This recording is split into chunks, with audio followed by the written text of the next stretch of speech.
নামে ডাকলে বা কিভাবে সম্বোধন করলে আল্লাহ খুশি হবেন। আমাদের বাংলাদেশে একটা বিষয় প্রচলিত আছে যে স্বামীর নাম কখনো মুখে নিতে হয় না। স্বামীর নাম যদি কেউ মুখে নেয় তাহলে মারাত্মক বেয়াদবি এবং আল্লাহ তার উপর নারাজ হয়, এর জন্য জাহান্নাম অবধারিত। এটা হচ্ছে 1 নম্বর চাপা, মিথ্যে কথা। 2 নম্বর আরেকটা বিষয় আছে যে হাদিসের মধ্যে আছে আল জান্নাতু তাহতা আকদামিল উম্মাহাত, মায়ের পায়ের নিচে সন্তানের বেহেশত।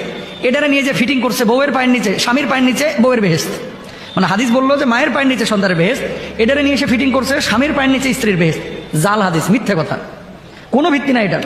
হ্যাঁ, একটা জায়গা আছে, স্বামীর সন্তুষ্টি এটা জরুরি। কোনো স্ত্রীর উপরে যদি কোনো স্বামী সন্তুষ্ট থাকে তাহলে আল্লাহ তাআলা সেই স্ত্রীর উপরে সন্তুষ্ট থাকে।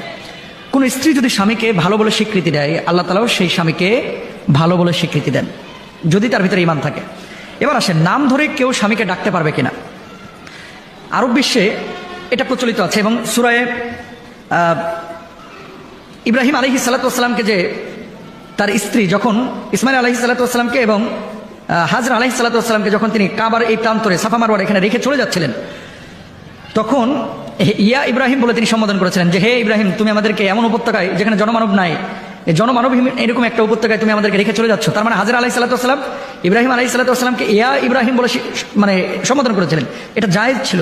রাসূল আকরাম সাল্লাল্লাহু আলাইহি ওয়াসাল্লামকে স্ত্রীরা নাম ধরে ডাকতেন না, কিন্তু আরব বিশ্বের সমস্ত বাসাবাড়িতেই স্ত্রীরা স্বামীদেরকে নাম ধরে ডাকেন, সাহাবীদেরকেও নাম ধরে ডেকেছেন। আম্মা জান আয়েশা সিদ্দিকা রাদিয়াল্লাহু তাআলা আনহা যখন নবীজির সামনে আসতেন, নবীজি কখনো কখনো উপাধি দিয়ে ডাকতেন।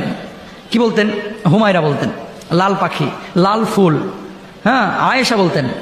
তারপরে এই ধরনের সম্বোধন দিয়ে আল্লাহ রাসূল সাল্লাল্লাহু আলাইহি ওয়াসাল্লাম আম্মা জান আয়েশা সিদ্দিকা রাদিয়াল্লাহু তাআলা আনহাকে ডাকতেন।